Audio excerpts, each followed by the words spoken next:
My Hero Academia, 10 Parental Figures, ranked from worst to best. The younger generation in My Hero Academia have a lot of adult figures watching over them, some of whom are much better influences than others. In an anime about young students learning how to improve their abilities, there are bound to be some parental figures involved. My Hero Academia is the perfect example. While the focus remains on the journey of the younger members of the cast, the adults are often just as important. In some cases, it is the upbringing of each individual that makes a difference in whether a character is a villain or a hero. Tragically, there are many villains who choose a dark path because their familial background isn't the best. But not all hope is lost because the anime does display positive parental figures. 2. This article contains minor spoilers for the manga. 10. All for One turns Tenko Shimura into the villainous Tamura Shigaraki. The vicious All for One is doubtlessly the most terrifying villain in the whole series. His malevolence runs deeper than viewers originally realize. He deliberately tracks down Nana Shimura's grandson and takes him in, planning to manipulate him with the sole purpose of hurting All Might. The idea is even more useful than expected. Tenko abandons his previous identity and becomes Tamura Shigaraki, a monster who hates heroes and is only dedicated to destroying the world. After All for One's injury, he is the perfect tool and vessel. 9. Eri is rejected by her mother and used by Overhaul in his horrible experiments. Young Eri doesn't have the best luck when it comes to parental figures. After an accident with her powerful quirk Rewind, she wipes her father out of existence. Her mother rejects her, and her grandfather takes her in. He's much kinder to her, but the respite doesn't last long. Overhaul places her grandfather into a coma and uses her in his experiments, creating his quirk erasing bullets out of her blood. In front of the heroes, he claims Eri is his daughter, but in reality, she's really just his tool. 8. Hawks is abused by his parents and molded into a weapon by the Hero Commission. Pro-hero Hawks, Kigo Takami, puts up a carefree facade, but the history hiding behind his feathered blades is far darker. His father is a thief and criminal, and his mother his accomplice. After his father commits a murder, the three go into hiding, and throughout this time, the older Takami is physically abusive of Hawks. Hawks is very grateful when Endeavor arrests his father, and his hero worship of the Flame Hero never truly vanishes. But Hawks' problems don't stop there. His mother ends up selling him to the Hero Commission, where he is molded into their weapon and their tool. 7. Himiko Toga's parents are responsible for her villainy.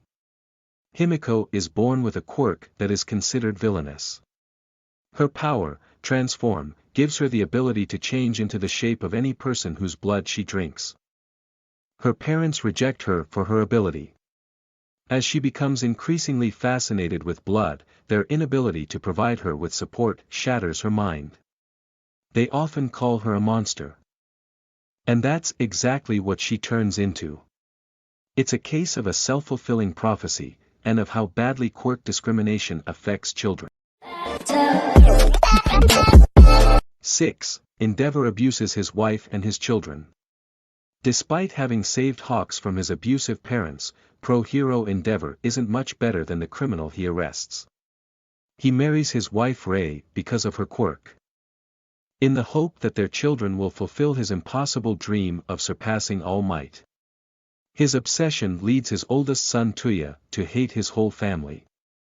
Following a quirk accident, Tuya is permanently scarred and eventually becomes the villain Dabi. Meanwhile, Rei loses her mind and throws boiling water onto Shoto. The family is finally trying to reconcile. But Tuya will never be a part of it again. Neither will Endeavor, and to give him some credit, he acknowledges that he doesn't deserve their forgiveness. 5. The Bakugas may not be the best parents for their explosive son. Katsuki Bakugo first appears in the anime as Izuku's former childhood friend and his bully. Proud of his quirk and favored for his potential as a hero, he looks down on everyone else and calls them extras. Katsuki's parents may be one of the reasons why he grew up to be this way. His mother is a female version of Katsuki. While Mitsuki obviously loves him and is concerned about him, she does abuse him, at least verbally. She victim blames him for being kidnapped, calling him weak. His father can do very little to control his explosive wife. It's likely she must have done this before. And if she did, it's very possible that it led to Katsuki's obsessive perfectionism. Mitsuki may not have intended for this to happen, and it's obvious that the preferential treatment Katsuki received from everyone else played a part as well. She and Katsuki have a rapport in their own way, and she does her best considering their unique situation. Still, the Bakugas are probably not the best parents for Katsuki. 4. All Might may not be the best role model but serves as great emotional support. As a hero, All Might is the figure society relies on for peace and stability. As a man, he's far from perfect. He's not a great teacher, and he isn't really prepared for helping Izuku master One for All. He's also much too supportive of Izuku's reckless decisions, encouraging his self-destructive tendencies when he should at least chastise them. In that sense, he's not the best role model. As the relationship between the two grows closer, though, he becomes almost a parent for Izuku. He provides Izuku with emotional support. Even during his fight with All for One, he knows he needs to survive because he wants to be there for his student.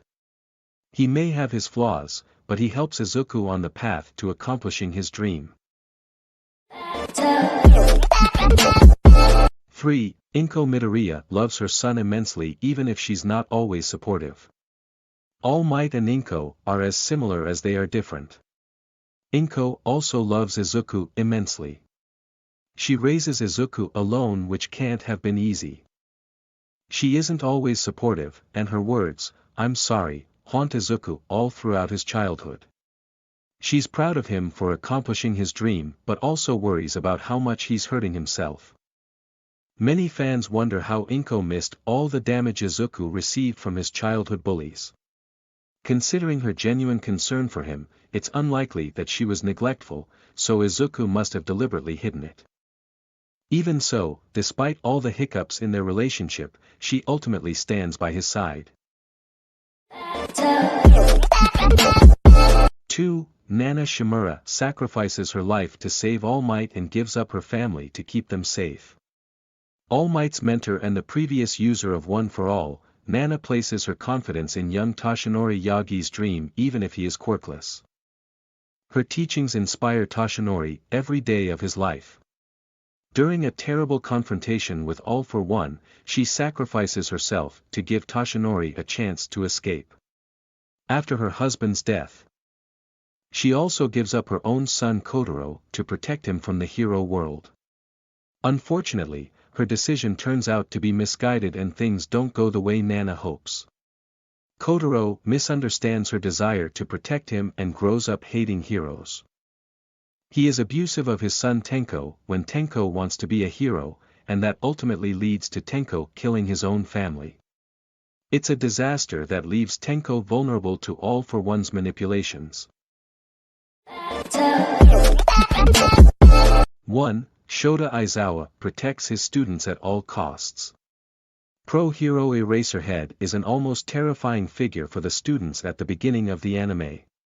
He threatens them with expulsion on their first day and seems unfairly harsh with Izuku. But the battle at the USJ reveals his focus is on protecting his students at all costs. He saves Tsuyu Ajui's life even when he's being crushed by a Nomu. While he's not always emotionally demonstrative, he obviously cares about the students of 1A, and the close relationship between the class and their homeroom teacher has earned him the nickname Dadzawa.